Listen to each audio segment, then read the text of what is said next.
start. So we were going to start with you, Liz. Thank you very much. So for the recording, should I say the bio? The bio? Yep, Okay. you can.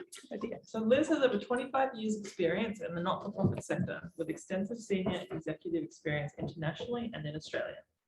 She's held roles with a variety of not-for-profits, including with World Vision International as Global Vice President of Strategy, with World Vision Australia as Director of Indigenous Development, with Australian Doctors International as CEO, International Red Cross Society in Cambodia, and a gender specialist, as well as serving in Cambodia as a gender specialist, as well as serving on a number of not-for-profit boards. Liz is CEO of Australian Business Volunteers and is a founder and current chair of the board of St Mary's House Services, a domestic violence service on Sydney's Lower North Shore. Thank you very much for being here, Liz. I'll let you speak. Awesome. So thank you for having me. Thank you for inviting me. We were going to talk about volunteering, yeah, and how it might be changing. So let me tell you the ABV story, and then I think we can unpack a little bit what my hopes are around volunteering. So for 37 years, ABV was a volunteer sending agency. We're now a development agency that undertakes complex community development and disaster recovery and resilience work.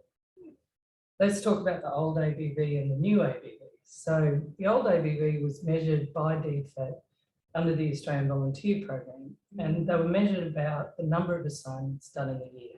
So targets were met, the team did a great job exceeding those targets. I was a youth ambassador, intake 7. So I know exactly what that experience is, right? Depending on the person, the assignment could have a lasting impact on the host organisation. It was entirely up to the volunteer what happened. And often you design an assignment with the host organisation. By the time the volunteer got there, the whole thing had changed. And then that was my experience as a youth ambassador. I was going to be the primary healthcare advisor to to the Cambodian Red Cross. And by the time I got there, they hired a primary healthcare specialist, and I had to pivot and become the gender specialist. And that's okay, it was a good experience. But that's what a volunteer sending agency has to tackle. When they asked me to lead ABV, I proposed to the board that we take volunteering in a different direction. I proposed that we build a team of expert development practitioners who could design and build complex community development projects that at the heart of them were strengthening communities through business. The human resources that our program staff had to people those programs were skilled business professionals who donate their time. So they're our volunteers. So we have a registry of these really highly skilled business people. These are CEOs, former entrepreneurs, people that know how to get in, run a business, strengthen a business, so that families and therefore communities are actually stronger. And we've got over 400 of them. They work across Southeast Asia Pacific in the programs that our development experts design. And what they know is that their kind of 2 weeks, 2 months contributes to the program outcomes that we've designed in a multi-year way. So all of our projects now have theory of change, a log frame, multi-year Gantt charts, but we look at them and go, in that program, you're going to have expert program staff, you're going to have great facilitators, but you're also going to have 40 volunteers in a year. And they're going to come in and do specific things that contribute to the overall programs. It makes our monitoring and evaluation much easier, but is also incredibly more important, because I'm not particularly interested in the number of volunteers. It's nice that I have opportunities, but what I'm interested in is the quality and the contribution that the volunteer can make to the program that I've designed and promised with the community that we're working with. Similar to the corporate that funds us, we agree those outcomes before we do it. And you know, I'll get on to what resourcing that takes. But the second way that we volunteer is that we have a corporate skilled volunteering program, which is where we partner up with corporates and we take their top talent. We look at not-for-profits and disaster affected communities in Australia, and we say to them, what's the trickiest business problem we've got? What's the trickiest challenge you've got?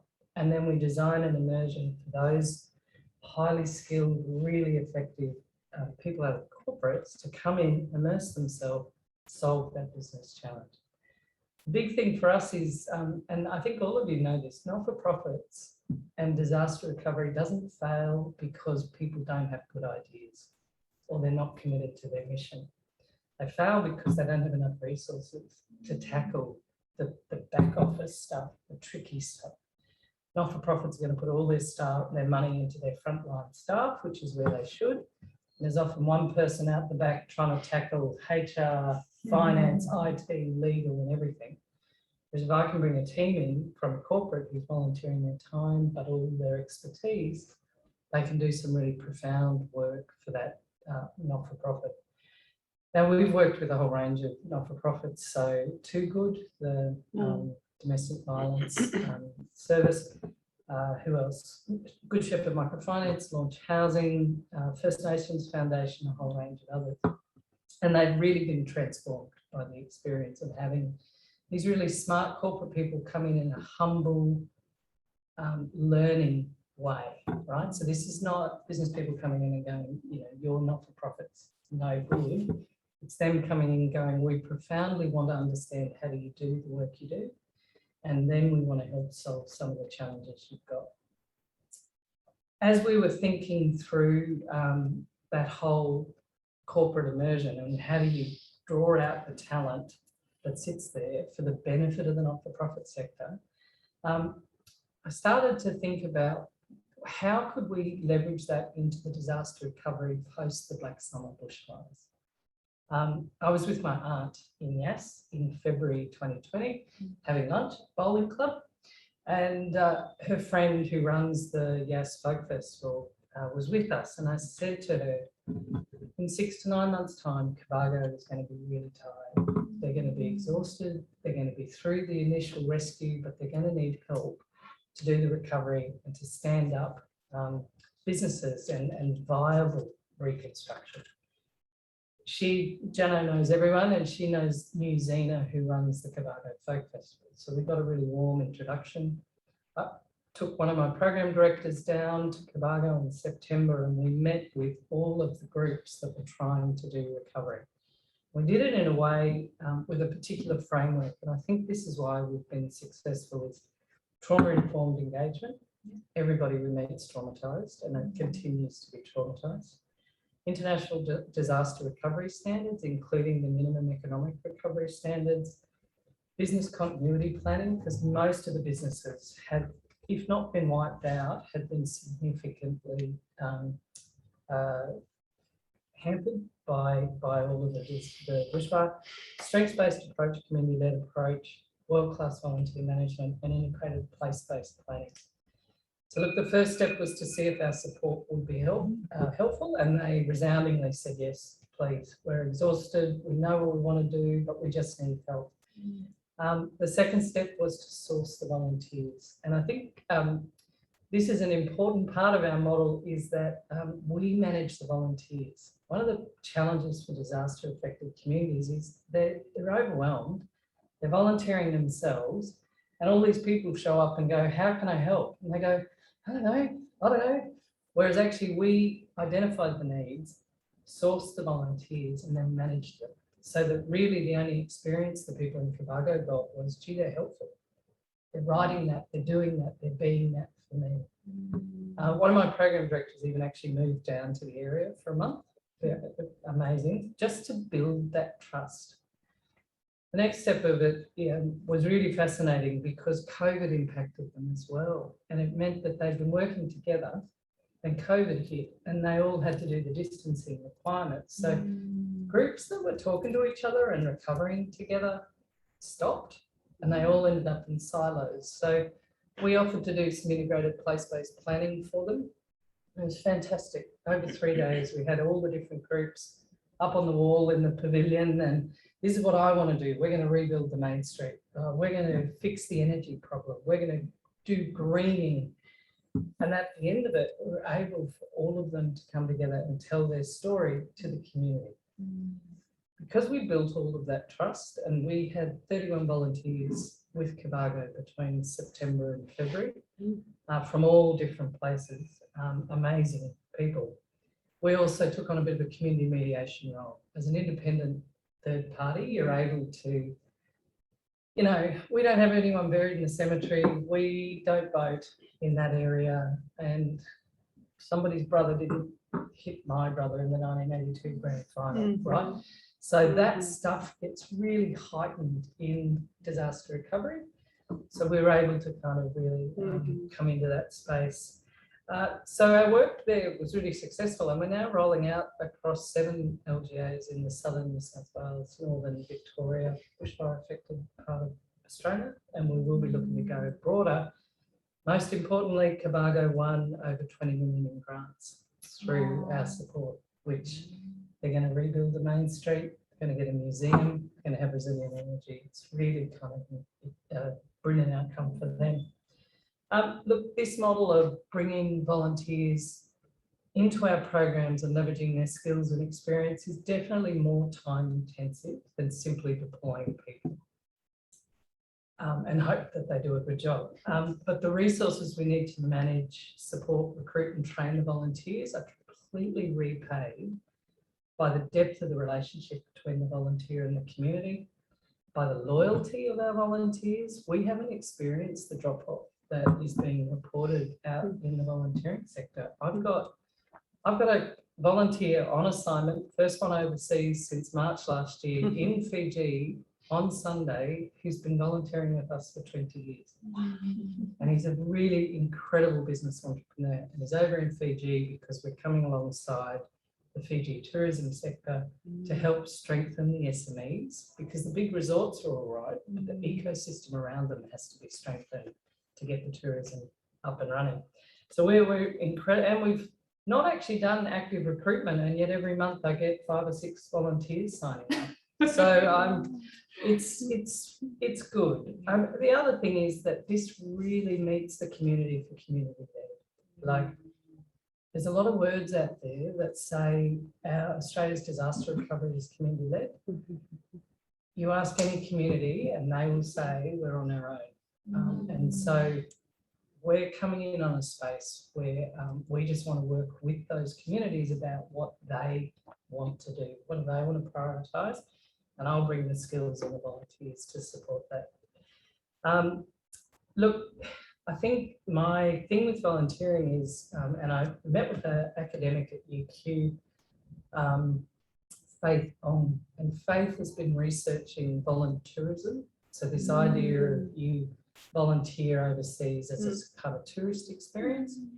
I spoke to Faith about what we do, and she said, that's not volunteerism at all. I said, no, it isn't. It is profoundly about being part of a better world and changing the world and using your incredibly valuable business skills to come alongside people that need support and do it in a way that you feel respected, do it in a way that gets an outcome, do it in a way that's sustainable. So I think the future of volunteering is looking really great. I think it's really exciting. And I think there's going to be ever more ways of blurring, and it not being, are you paid, are you volunteering?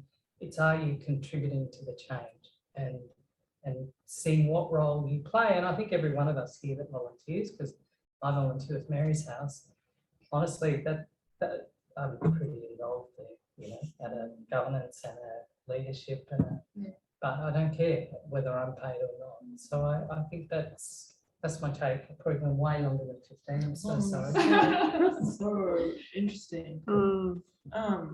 And so with the programs that you're like community led overseas, are you really working hand in hand with community leaders to do the design, and they're telling you what they need? Totally. Totally. So often what we do, because a lot of how we're funded is through corporate partnerships. Because the corporate, what I find is I find the corporate, and I think about what their business problem is. So think about a bank, particularly banks in the Pacific. their problem is that they've got clients on their books who don't know how to run their businesses. So then they're a bad loan risk. But it's also no good for the business because they're going to be signing up for stuff that they're never going to be able to repay.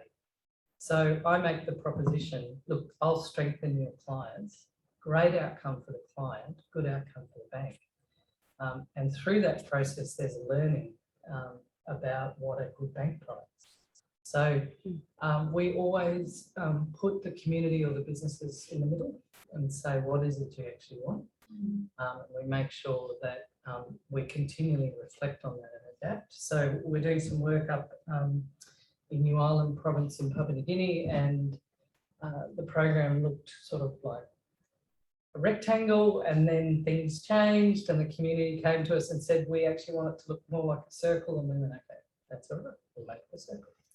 So I think sometimes if you're locked into a grant funding program, it can be very hard to be responsive and pivot. But if you've got a relationship around funding that you can change without too much drama, it's a bit easier. And did you ever, I know like a lot of people in this, you know, a lot of there's people in the sector that are quite purist in the wanting to work with like, is it charity led, we're in the not-for-profits, and corporates kind of on this other side. And did you ever, when you were coming in applying for ABB or going into that, was there, how did you feel about jumping into corporates, and how was your experience? Yeah, so when I was doing my masters, I used to get in huge fights. I used to get in huge fights when I was doing my masters because I would say, you have mining companies are not going anywhere. And a lot of people would say, yes, but mining companies are terrible. Can't work with them. It's no good. I go, well, they're going to be mining anyway. And if the international development sector doesn't front up and make them be better, then they're not going to be better. So we do our due diligence. You know, I at one point, somebody approached me to work with a mining company that was doing experimental seabed mining. And I said, absolutely not. Absolutely not. That is completely not okay. We don't work with terrorist organisation or arms dealers or alcohol or tobacco agencies, anything like that. But I am going to work with banks and I am going to work with mining companies because their footprint is important. And if I don't work with them, who's going to look after the businesses that are supposed to be being strengthened? You know, there's often a legal requirement for a mining company to build a local economy. Now I've watched, and before this role, and not with my current mining partners, and see people do window dressing. I've seen banks, you know, set up loan portfolios that are basically just set up to destroy people.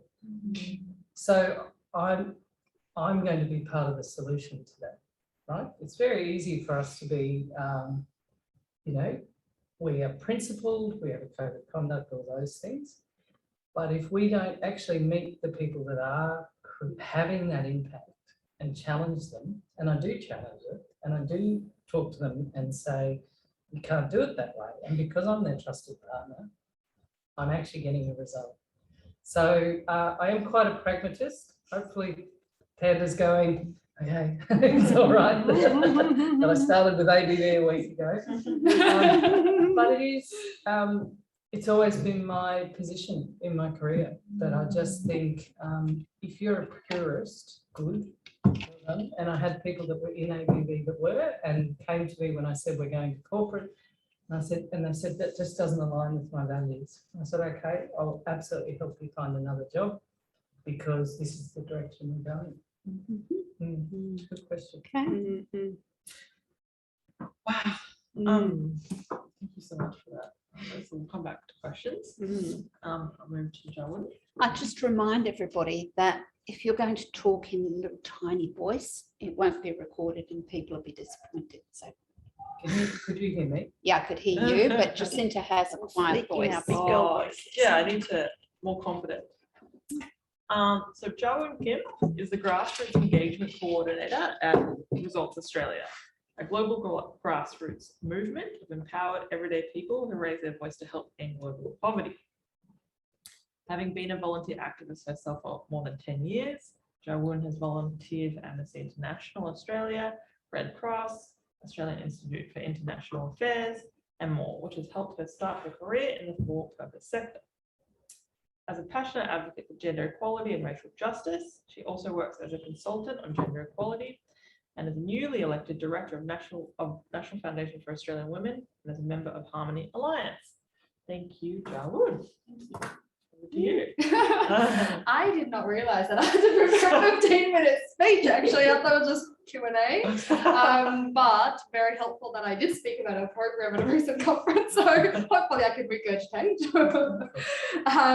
Yeah, so interesting hearing about what you just said, Liz, because there were so many things I thought, oh my God, that's great. Oh my God, that's great. I love that. And some of the things that I really relate to from, I guess, results perspective is the fact that you're really looking for quality over quantity of people that you have within your network. And that's really certainly where, results stands as well.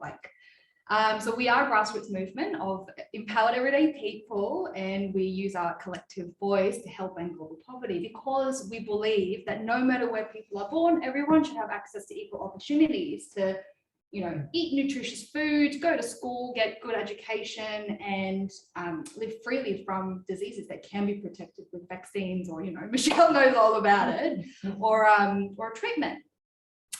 But as we know, the truth of the matter is that isn't the case. Some of us are very privileged to be born in countries where we have access to those, and some don't, and we just don't think that's acceptable. But the way we're going to create the change is by using our voice. And I guess that goes back to a little bit about the community-led thing, because we know that we have incredible partners around the world who do that grassroots work, who do program delivery, project delivery. That's not where we stand. We don't need to duplicate work. What we do is, okay, we have a democratic system here. We do have a parliament. They make decisions on programs that are delivered overseas. So how do we best utilize the system that we have? So we work with everyday people and train them to be really effective advocates. So when they go to meet with the elected MPs or senators, they can go in and say, look, I'm really passionate about global poverty. And I think when you go into parliament, you should vote this, or you should talk about this, and you should really increase our budget for international development investments. And so, we've always been working with everyday people for the last 35 years or so, even before then when Results was founded in the US. But really it's the power of everyday people and the collective impact that we have that makes, that has made massive changes, unlocking billions of dollars from the government to invest in what it is an infrastructure, global infrastructure like health, education, and nutrition. And so we're not going to be massive movements of people. We don't invest in a lot of people, but we invest in a small group of really effective people. And Michelle and Chrissy can attest to that, is with training, support, motivation, our people can confidently go in and talk about what it is that they're passionate about, what brought to them to results and the call to end global poverty, and use their story to then talk about some of the issues that we tackled together.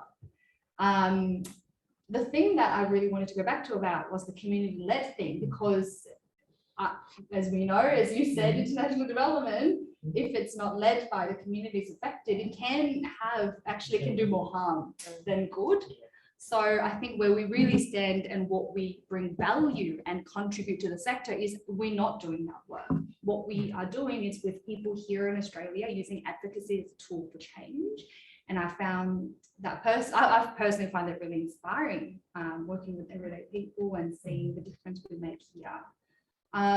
Also, I love that pragmatist thing that you talked about before, because it is, I think, easier to point fingers and it's easier to call out. But it is way more harder to go in and have a frank conversation with people that you have fundamental disagreements with on some issues, and still go in and say, look, I really care about a future where we can all go to school, we can all have nutritious food. How can we do that together? And that's what really our people are trained to do. leave our own political views at the door. And when we go in and we do meet with some of the most unexpected people on the political spectrum, you can still go confidently in and say, look, that's what we're here to talk about. I'd love to see where we can meet as a compromise and see how you can help us get there. And I think that's really a powerful tool and contribution that we make as Results Australia to the sector that not many organisations can do. And I think that's totally fine. We do need those people out there calling out so that we can do this work behind the scenes to insider check advocacy. So I think, we all have a place in creating change together. Awesome. Yeah. So can you talk a little bit about volunteering? Yeah. So you said everyday people. How do people do it? How do people get into it? What do they learn? Why would they do it? Does it add to their skill set? Yeah, I love that. So the three things, and I want to talk a little bit about our fellowship program that we're launching very soon. So really there are three things that our people learn. Campaigning, because we're an advocacy organisation. So you learn how to think about strategy and the tactics that are involved in implementing this strategy. You also learn leadership because we're a small grassroots network that really invests in people. We need to replicate this in different groups, in different territories, states and territories. So that's leadership that you learn, how to talk about your own story of self, how to use that as a tool for motivating other people to join us in our journey. And then the last thing they learn is the actual advocacy skills, meeting with MPs, writing to newspapers, calling up people, decision makers, all of those things. So those are three key things people learn. And I guess in terms of our program overall, the fellowship program is a 10-month structured bespoke program for people who are really interested. We're only recruiting for a small number next year. And the primary purpose of that role would be to develop and identify leaders within their communities in each state and territories and really develop them. And so that we can all go and take action together really on whatever that may be, global health, education, or nutrition. So those are some of the things that we do. Outside of fellowship, of course, we do have a program that invite people like highly skilled people like Michelle, but also people who recently retired, who are previously consultants, who are business owners, who have young family, etc., who just come in and want to do good. So in that sense, they can join one of our groups and can contribute in whatever skills that they would like to develop, but also like to use. So I guess that's one of the things. And maybe young people who are students and interns who'd like to get into the sector. Absolutely. We do have a lot of them. Funnily, unlike some of the other programs that I've been involved in as a volunteer, we get actually young professionals a lot more. I find that quite interesting. So we have doctors who were doctors, who are health professionals, but I think the program will really benefit young people who want to get into the sector, who want to see how the global advocacy really plays out in real life and see how what they may have learned at school can be implemented in real life. So it will be really beneficial. I'd also strongly recommend people studying public health or something along the lines of global health would get involved, because we do a lot of work in health space, and it'd be quite interesting for them to learn a bit more. And how did your experience volunteering kind of lead you on the journey to where you are now? I find that question really interesting because I never thought I was a volunteer until recently. And one of the things that we discussed at a conference that I recently was part of, Forward Organised, run by Australian Progress, we talked about the word volunteer versus advocate or activist, because I've always described myself as an activist, but actually I was giving my time for free, so I was also a volunteer. So I was a volunteer activist. But I guess the thing is, to me, volunteering more has more that set structured way of like you go in, you give time. But my experience of volunteering has always been, I'm passionate about a social justice cause, therefore I want to see a change happening. And I think that has led me to just different things to get involved in different social causes. So I first started with Amnesty like 10 years ago. And that kind of then led me into thinking, okay, how can I help create change, or how can I contribute in a way that still does more good than harm, knowing that I, probably I'm not going to go overseas anytime soon, or I still want to use my voice in a system in challenging justice. So that's really where I first got started and trained on community organizing. And then from there, I guess I just looked at different opportunities, what there were, and the more I got involved with different organizations, the more I think I kind of could see what my specific skill sets are that I could best contribute in. And so, like, being on boards is also a voluntary role. Okay, well, what are my skill sets? I can now start matching my skill sets to the needs of the organization or the communities, and really, go from there. So I would say that it has had a huge impact on where I'm here. I wouldn't be organizing for results if I hadn't started 10 years ago with Amnesty. But overall, all the experiences I've had with Red Cross, with AIIA, or with different organizations in between, have given me different experiences and really helped me refine. And you still volunteer? I do, yeah, I do. I was actually talking to a partner last night that if I wasn't an organizer, I probably would be organizing for another social cause. I've been an Amnesty activist ever since, so they really haven't let go, and I haven't let go either. But I also am on an FAW as a board director, which is a voluntary position. Also, I've actually just become a Harmony Alliance Council member. So yeah, also on that volunteering. So those are two of my voluntary positions now. But for other causes that I'm really passionate about, First Nations justice, I'm really passionate about. So I volunteer with different organisations like SEED and etc. Helping them out. In different ways. Yeah, fantastic.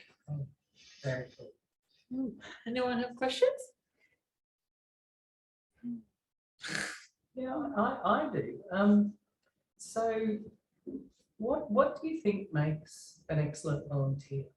Yeah, that's a really good question. And It's one we think about a lot. yeah, right. And because it's also like for people working with volunteers all the time, it's like, okay, well, what should we put first on the position description, really, Exactly. right?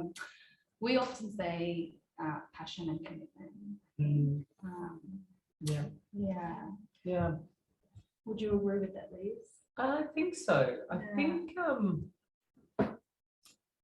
great volunteer is someone that understands it's not just about them. Yeah. Right? That it's actually about the organisation or the program that they're part of. Yeah. We've had different volunteers at different times, and I've, probably been volunteering since I was a kid. People that come in and go, I know what this situation needs, and come hell or high water, I'm doing that. That's hard. Yeah. Because there are people running programs, like Results has got a framework, it's got an agenda, ABV's got programs, we've got a way that we do stuff. So, and I think I know from being a volunteer as well, if I talk about Mary's House, where I'm a founder, but also on the board, but I've volunteered thousands of hours over the last 6 years. At different points, I've had a hammer in my hand, I've been the IT department, I've been the public speaker, I've been receipting. And I think it's something about a humility that says, I'm going to bring myself to the situation, I'm going to let the people that are running the organisation or the program or whatever shape me into the space they need me.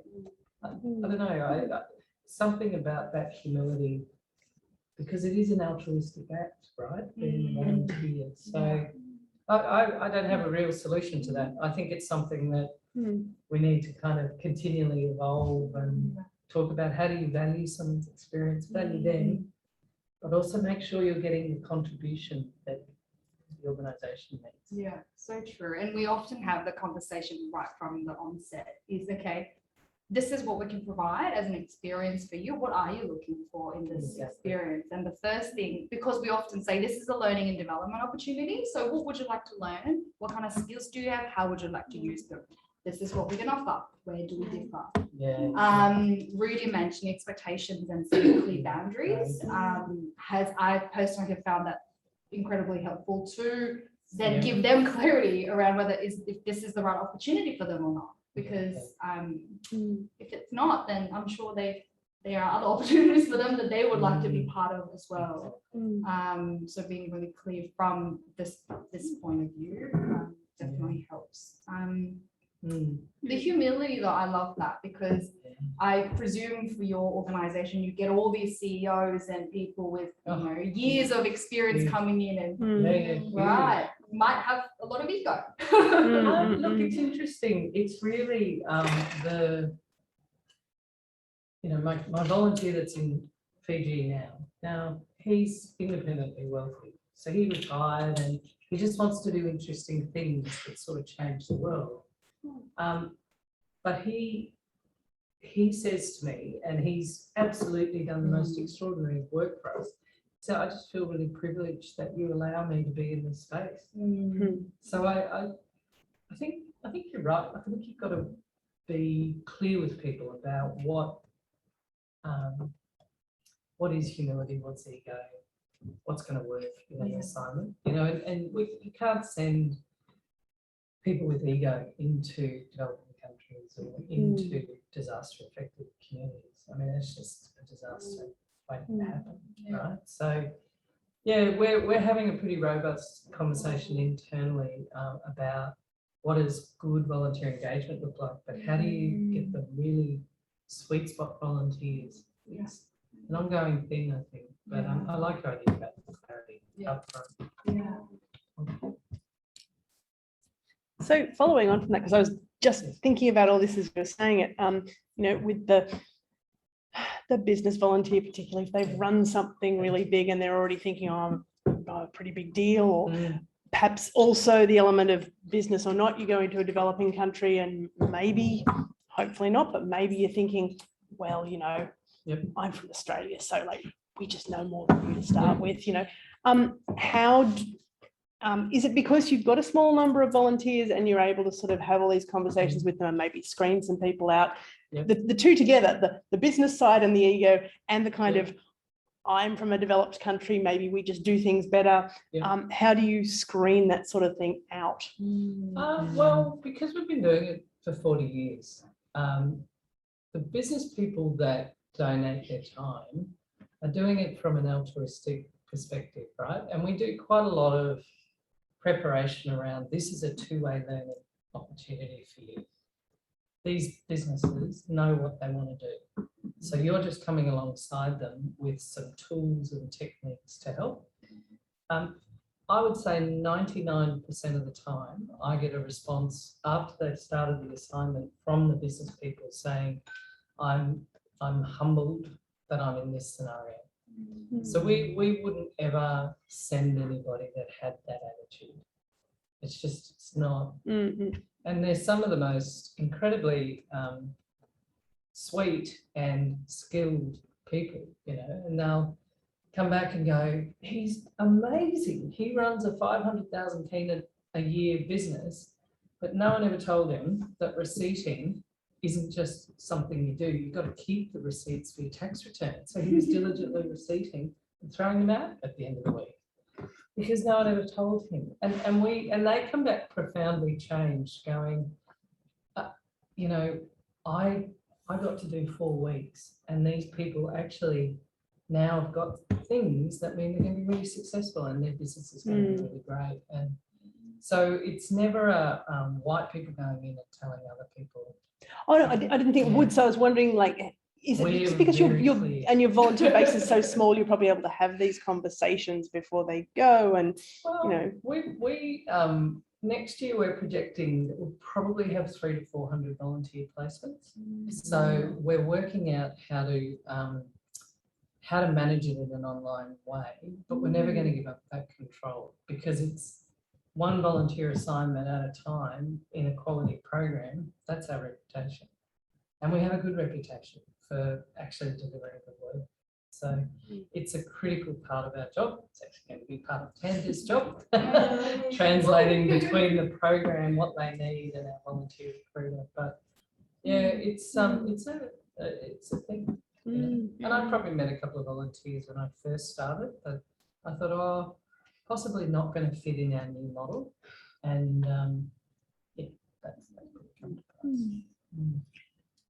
I think it's really interesting, the contrast between the two programs, because you're taking very skilled people, top of their career, been there a long time, and you're taking students, uni students, people out of school, people who are really keen to develop skills. So it sort of highlights to me that people at any stage of life have the capability of giving back. And I think that from what I hear in all areas that I am, people want to give back.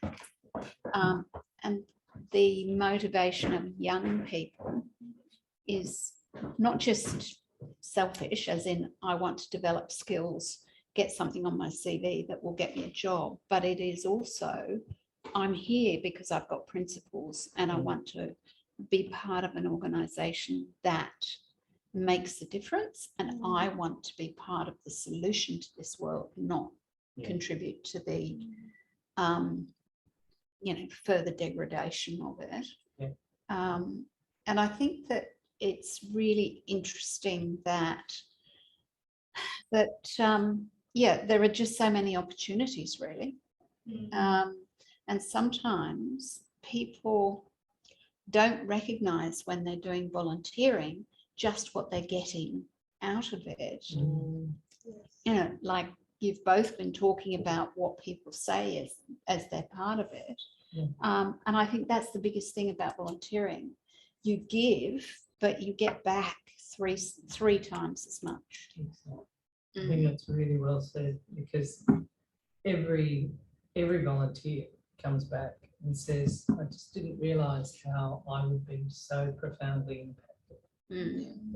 I had one of the bushfire volunteers say to me, he said, I really only did probably 10 or 12 hours with them, and yet the group they were working with came back and said, you don't understand how profoundly you have helped us at a time when we're about to fall over. The volunteers just were like, I had no idea that that's the impact I was having. He said, I could do more. I could do more for them. And so we actually did redeploy him, because, it was, so yeah, I think, and I also think, and I say this actually in our annual report, it's in Australia's DNA, volunteering, from bushfires to floods to, the civil defence force in World War II.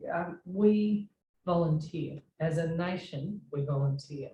And so I think whatever expression of volunteering we have, that's fantastic. Whether it is advocating, whether it is doing boots on the ground, I think we should be really proud of the fact that we are, as Australians, people who volunteer. Even the Bunnings Sisters of Black volunteers. Oh, I know. Yeah, 100%. Yeah, so true.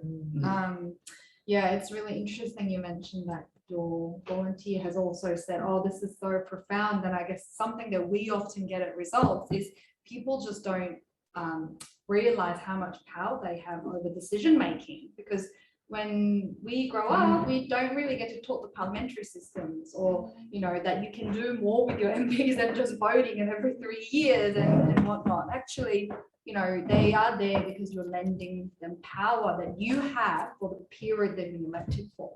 And I think that's really powerful when people actually get to see it and see them and talk to them face to face. Oh, you're not just the person on TV that, that I see every now and then. Actually, I can go in and meet with you and tell you this is what I am really passionate about. And that has been really powerful, especially for some of our people who have experienced poverty firsthand, who've got lived experience of some of the diseases that we advocate for. So a powerful tool for them, but also, to see change happen. Yeah, absolutely.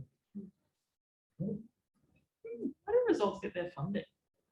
Yeah, really good question. We do have philanthropy funding. We are looking to diversify our funding streams, which is always a challenge in the international development sector.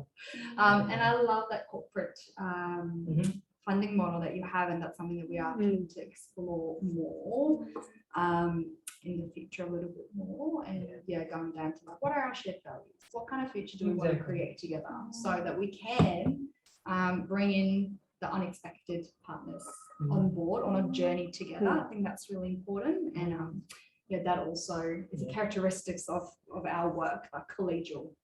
We are able to do that work. So I might ask some questions. It's actually something that intrigued me my whole career. And so when I came into ABB, I thought we're going to do corporate different. So we are, and it's working, which is good. But I understand in the international development sector, having been part of it for so long, that it is sometimes a vexed space, but also I think probably space of not really knowing how to have that shared value conversation. Happy to chat. Interesting. Any other questions? How long is supposed to have? I think until 8 p.m. actually. Yes, I think we're 5 minutes over. Okay. All right. Well, any other questions?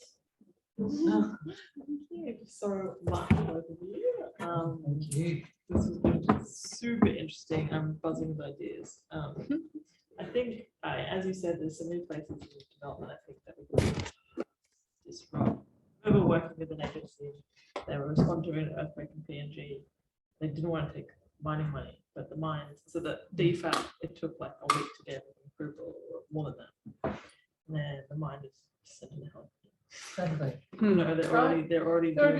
They're already on the ground. Use the money. They're making millions. Take some of it to do some good stuff. So, I mean, so long as they're not total environmental terrorists, which they're not. The ones I'm working with are working hard to be ethical, right? Do they pay their taxes in country? Absolutely. Good. Absolutely. They don't all. They do not all. No, these guys do. Good. And they Great. forced me to pay a foreign contractor withholding tax, which is a thing, but they're very ethical. Okay. So, and we make sure that we do that due diligence, right? And, if somebody approaches us that we think no, then we don't, but there's some really amazing corporates out there, I mean, just look at Atlassian. Results should think about Atlassian. Absolutely. And I think definitely from our end, like disrupting program or disrupting existing structure looks like talking more about power and privilege. Like, like who holds power and who is privileged, and how do we as privileged people use our power to create change for good? So I think that's where we will continue to disrupt systems so that we can create positive outcomes and create a world better future. It's so important. It's so important. Like, it was the Refugee Council was saying, after offshore processing got announced, no one called up. Whereas when there was a discussion on live exports, they got thousands of calls into that, coming into like the Labour office, and that affected their decision. So we just need to continue on putting pressure. And thank you so much for your work and mobilizing. And thank you for being here. No, thank you. This was a great conversation. Thank you.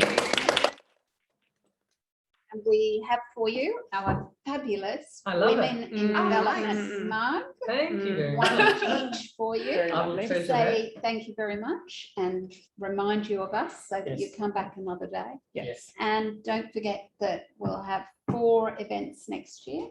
Yes. One of the first events we'll be running will be on working with government and in government, because of course there's going to be an election. So that will be our first event. And we've got some other fabulous events. And thank you all for coming. we much appreciate your time, especially with so many traumas to have to get here tonight. And so many people who clearly could not get here, Yes. which is No, really, really thank you so much. frustrating. It was lovely to meet you all, lovely to have the chat, Yeah. appreciated the dialogue. So that's- Yeah. Are we done? We're done. I'll turn it off. You can have some chit Yeah, good, good. Oh, I need a bathroom. Need a So pee. just Very sad. out through these doors Yeah. and round to your right. And you're going to just follow the corridor. Yeah.